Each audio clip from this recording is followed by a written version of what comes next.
इस सेमिनार के सदर प्रोफेसर मुश्ताक अहमद साहब, आदरणीय प्रोफेसर अब्दुल मन्नान दर्जी साहब, आफ्ताब अशरफ साहब, खालिद अहमद साहब, फैजान हैदर साहब और संचालन कर रहे डॉक्टर अब्दुल हई साहब और सामने बैठे हमारे प्राध्यापक मित्र और छात्र छात्राओं, सभी प्रोफेसर अब्दुल मन्नान दर्जी साहब नज़्म में अपनी बात रख रहे थे और मुझे लगता है उन्होंने बड़ी सादगी से और पूरी कलात्मकता के साथ जिस तरह मीर तकी मीर के जीवन और उनके फन की विशिष्टता को रेखांकित किया, वो शैली लाजवाब है, जिसको ढब कहा वो शैली लाजवाब है और उसे नज़्म की ताकत का भी एहसास होता है। मैं प्रोफेसर मुश्ताक अहमद साहब को बधाई देना चाहूँगा कि भारतवर्ष के मशहूर शायर मीर तकी मीर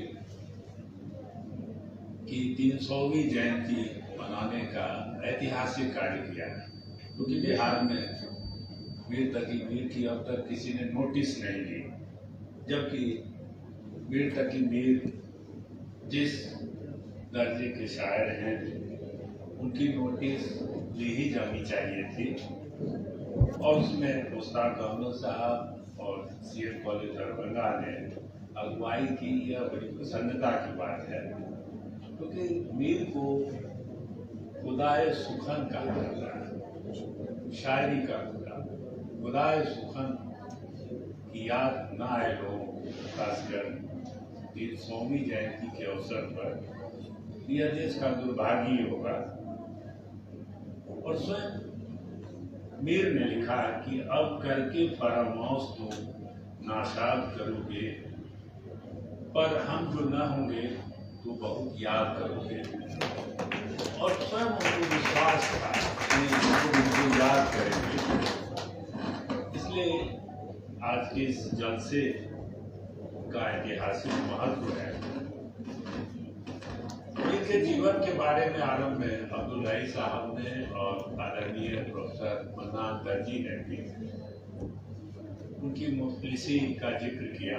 मैं उसे दोहराऊंगा नहीं, केवल संकेत दूंगा कि सन 1700 के बाद जब इस देश में मुगलिया सल्तनत कमजोर हुई और अंग्रेजों और डचों का प्रवेश शुरू हुआ था, वो दरअसल संक्रांति काल था, ट्रांजिशनल फेज था और उस ट्रांजिशनल फेज की काव्यात्मक अभिव्यक्ति मीर तकी मीर की रचनाओं में हुई है। उन्होंने उर्दू में लिखा और फारसी में भी लिखा, फारसी में भी सधे लोग उस्ताद हुए, लेकिन उनकी लोकप्रियता उर्दू गजलों नज़्मों के कारण है।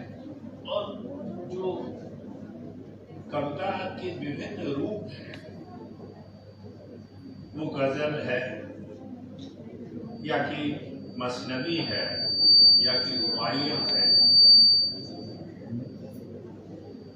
इन तमाम काव्य रूपों में मीर ने रचनाएं की और किसी शायर की यह ताकत का प्रमाण होता है कि वह कितनी रचनाओं, कितने प्रकार की रचनाओं में हाथ आजमाइश करता है। फारसी में आत्मकथा उनकी है जिक्रे मीर, और उसमें उनकी परिनिष्ठित भाषा का एहसास होता है कि फारसी में कितने प्रवीण थे। और कुल्लाते फारसी उनकी फारसी की शायरी का संकलन है, फिर कुल्लाते उर्दू उनकी उर्दू कविताओं का संकलन, जिसमें 6 दीवान है।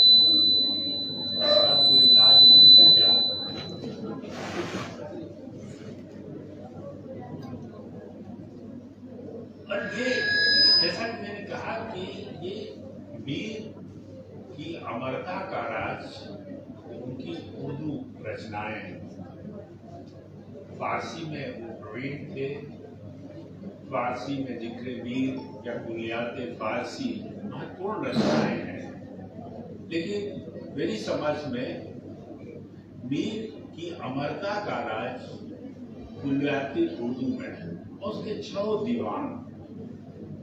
और वह दौर है जब उर्दू इस देश की लोक भाषाओं से जीवनी शक्ति ग्रहण कर आगे बढ़ रही थी और काश वह विकास का क्रम जारी रहता, क्योंकि जिस भाषा को गढ़ा मीर ने वही दरअसल इस देश की भाषा है, वही उर्दू है, वही हिंदी है।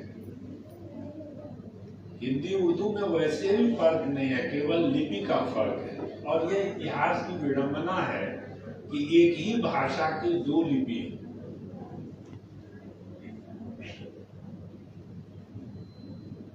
जो रचनाएं हैं मीर की,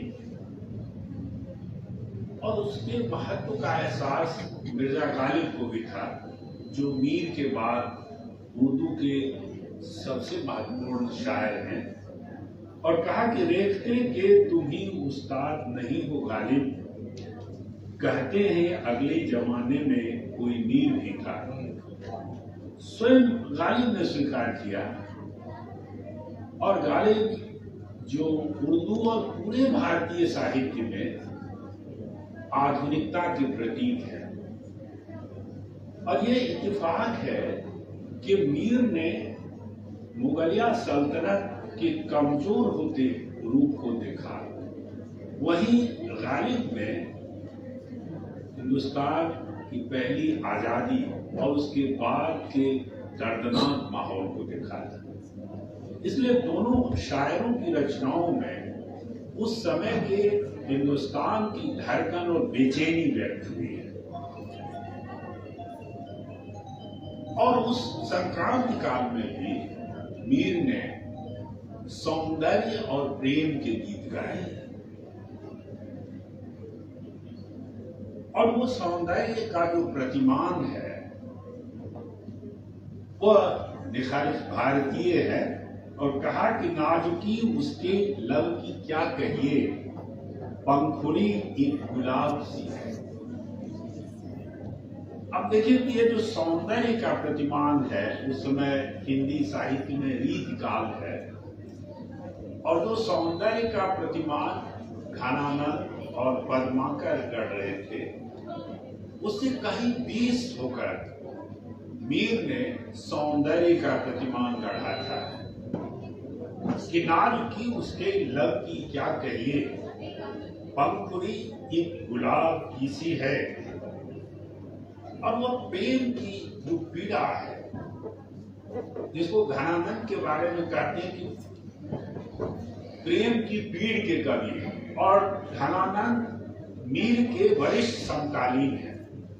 आप देखें कि किस तरह से हिंदी उर्दू में आवाजाही है, और ये दोनों महान शायर घनानंद और मीर ने उस समय और समाज को अपनी रचनाओं में व्यक्त किया था।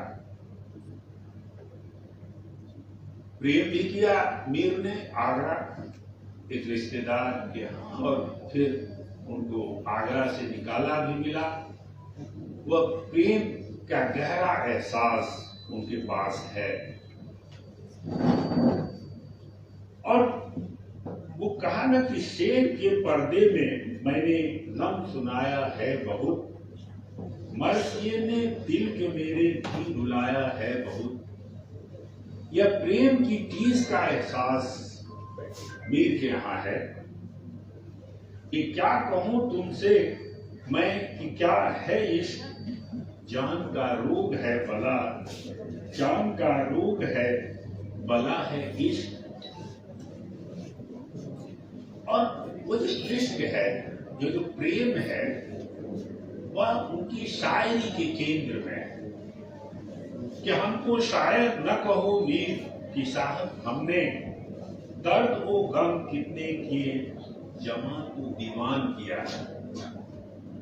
और ये जो प्रेम है इसका संबंध कहीं कहीं सूफी मत से भी है, क्योंकि इनके वालिद साहब सूफी थे।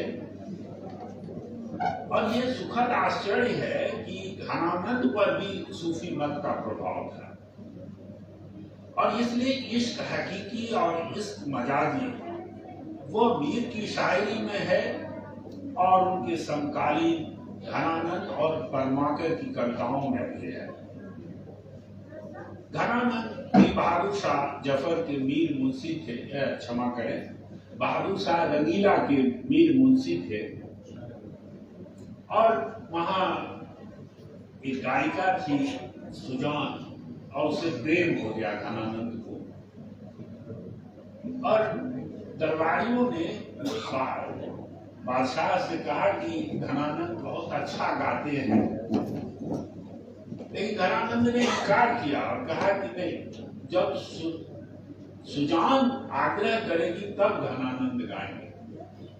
और सुजान ने आग्रह किया और गाने की तन्मयता में बादशाह की ओर पीठ करके घनानंद ने गीत गाया। और इस बदतमीजी के लिए उनको राज दरबार से निकाला मिला, और उन्होंने अनुरोध किया सुजान से कि वो भी साथ चले, वो नहीं गई साथ, फिर सन्यासी हो गए, मथुरा चले गए। और वहां पर वही सुजान भगवान कृष्ण हो जाते हैं। सुजान या जान राय उनकी कविताओं में बार बार आता है। और 1757 में जब अहमद शाह अब्दाली का हमला हुआ मथुरा पर, तो कहा कि यहाँ पर बादशाह का मीर मुंशी रहता, उसके पास काफी धन है। तो अब्दाली के सिपाहियों ने उसे जर मांगा, जर फारसी में उसको हिंदी में कहेंगे उलट दिया। कहा कि 3 बार कहा कि जर दो जर दो जर दो। इन्होंने 3 बार धूल उठाई, कहा रज लो रज लो रज लो, और पुरस्कार में उनके दाहिने हाथ को काट लिया सिपाही। और तब उस कटे हाथ के खून से घनानंद ने ये कवित्व लिखा था। अब देखिए कितने प्रेमी कवि थे। मैं सिर्फ उसकी 2 पंक्तियां आपको सुनाऊंगा कि झूठी बतियान की पत्यान ते उदास भयके, अब न घिरत धन आनंद निदान को, अधर लगे हैं आन करके पयान प्राण चाहत चलन, ये संदेशों ले सुजान को। कि मर रहे हैं घनानंद, कटे हाथ के खून से जमीन पर कवित्व लिखते हैं अपनी प्रेयसी के लिए। और वहां भी सूफीज्म का प्रभाव